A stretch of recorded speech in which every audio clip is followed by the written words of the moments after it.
Alwar bus stand को हनुमान चौराहे के समीप शिफ्ट करने की योजना का भारतीय कम्युनिस्ट पार्टी ने विरोध किया है। इसे लेकर परिवहन निगम के अध्यक्ष एवं एमडी को ज्ञापन दिया जाएगा।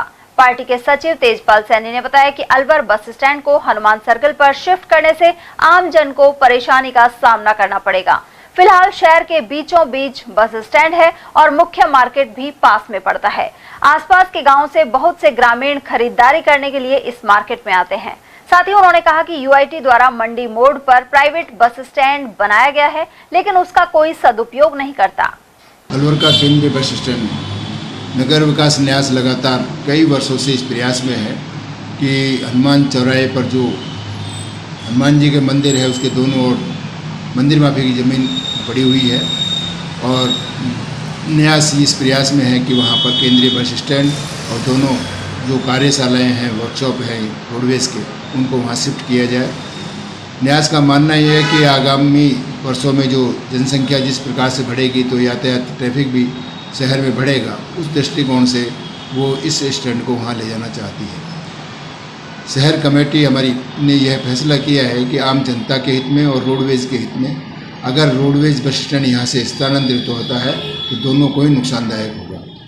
मुख्य रूप से यात्री भार जो आज अलवर शहर में आ रहा है गांवों से, कस्बों से, तहसील मुख्यालयों से, वो यहाँ पर सीधे रोडवेज की बसों में इसलिए ही सफ़र करता है कि वो शहर में उतरेंगे और वहाँ से पैदल जाकर के अपना कोई भी थोक का या खुदरा का सामान खरीद सकेंगे और उसको आने जाने में आसानी रहती है।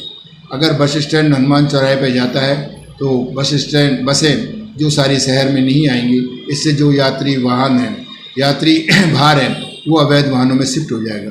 क्योंकि प्रशासन हो, चाहे पुलिस हो, चाहे आरटीओ ऑफिस हो, वो अवैध वाहनों पर, लोक परिवहन वाहनों पर किसी प्रकार का कोई अंकुश नहीं लगा पा रहे हैं। आज भी हम देखें तो ये जो ज्योतिराव फूले का जो सर्किल है उस पर भी अवैध वाहन एक लंबी कतारों में लगी रहती है, जबकि ये नॉन पार्किंग जोन बना हुआ है।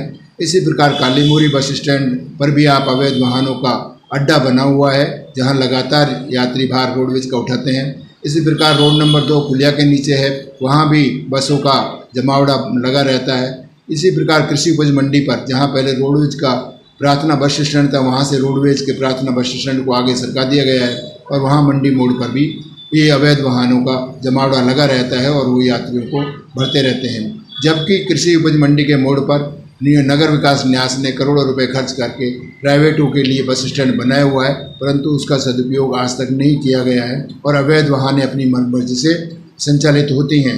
जिला प्रशासन हो, पुलिस प्रशासन हो, ट्रैफिक प्रशासन हो, चाहे न्यास हो और चाहे आरटीओ विभाग हो, इन अवैध वाहनों पर किसी प्रकार की कोई कार्रवाई नहीं कर रहे हैं और इन्हें संचालन की खुली छूट दे रहे हैं। अगर रोडवेज का बस स्टैंड वहाँ संचालित होता है तो वहाँ पर सभी स्टैंडों की बसें वहीं से संचालित होंगी और वहीं पर आकर के ऑफ होंगी। दूसरा मुख्य कारण ये है कि उस सर्किल पर जो अलवर की ओर जो आ रहा है वो भी 4 लेन का बना हुआ है। अगर एक तरफ वहाँ बस स्टैंड बनता है, दूसरी तरफ अगर वर्कशॉप बनता है तो उस रोड को क्रॉस करना पड़ेगा।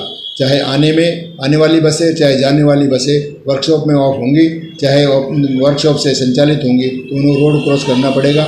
ऐसी स्थिति में वहाँ दुर्घटना की संभावनाएं लगातार बनी रहेंगी, क्योंकि ट्रैफिक भी वहाँ पर ज़्यादा रहता है। तो ट्रैफिक या तो जाम होगा या फिर दुर्घटनाएं भी घटित होंगी। तो ऐसी स्थिति में भी रोडवेज को वहाँ जाना नुकसानदायक है।